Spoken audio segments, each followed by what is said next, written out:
Quelle déception, je suis déçu. Aujourd'hui, on va parler de Joker, Folie à deux, la suite du film Joker, donc, qui était sorti en 2019, et que j'avais beaucoup aimé, c'était très réussi pour moi, et donc j'attendais avec impatience cette suite, qui est une comédie musicale, et donc on suit encore une fois le personnage de Joker, de Arthur Fleck, le méchant de Batman, qui a été emprisonné à la fin du premier film, parce qu'il a tué des gens, il a tué un animateur TV en direct, et donc il va être jugé. Et il va faire la connaissance de Harley Quinn, qui va tomber amoureux de lui et le soutenir. Mais malheureusement, pour moi, c'est un petit peu raté. Même si sur le papier, moi je me disais, une comédie musicale sur le personnage du Joker, c'est une très bonne idée. Parce que avec ce personnage un petit peu brisé, un petit peu cassé à la psychologie complexe, comme on a pu le voir dans le premier film, ça aurait été très intéressant d'avoir des chansons qui allaient explorer son subconscient, son état d'esprit, sa manière d'être, pour encore plus développer le personnage, et aussi explorer le nouveau personnage de Lady Gaga, Harley Quinn donc,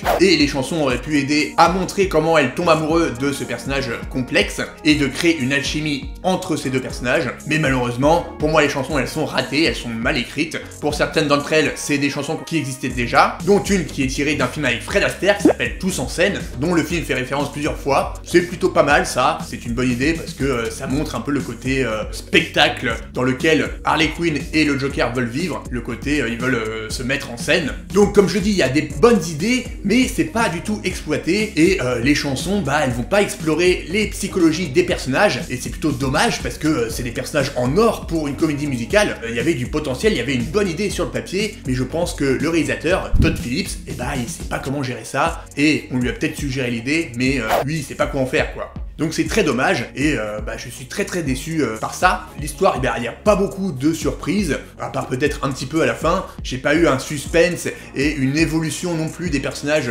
incroyables. Il y a quelques séquences musicales qui sont sympathiques, avec un côté imaginatif, onirique, qui fonctionne plutôt bien, qui permet d'illustrer ce qui se passe dans la tête du Joker, mais à part ça, on n'a pas grand chose à se mettre sous la dent au niveau musical. Joaquin Phoenix joue très bien, comme dans le premier film. Lady Gaga, elle chante très bien, elle joue bien aussi, mais on sent qu'elle est beaucoup moins investie et beaucoup moins dirigée que dans Star is Born par exemple. Mais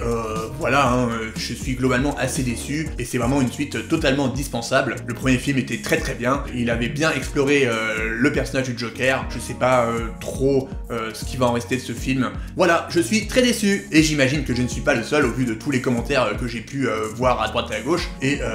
n'hésitez pas à réagir en commentaire et à me dire ce que vous avez pensé du film, peut-être qu'il y en a qui l'ont apprécié, j'aimerais bien savoir pourquoi. N'hésitez pas non plus à vous abonner si c'est pas déjà fait, ça me ferait très plaisir. Merci beaucoup d'avance, je vous dis à bientôt pour une prochaine vidéo, et d'ici là, prenez soin de vous, allez voir des films musicaux,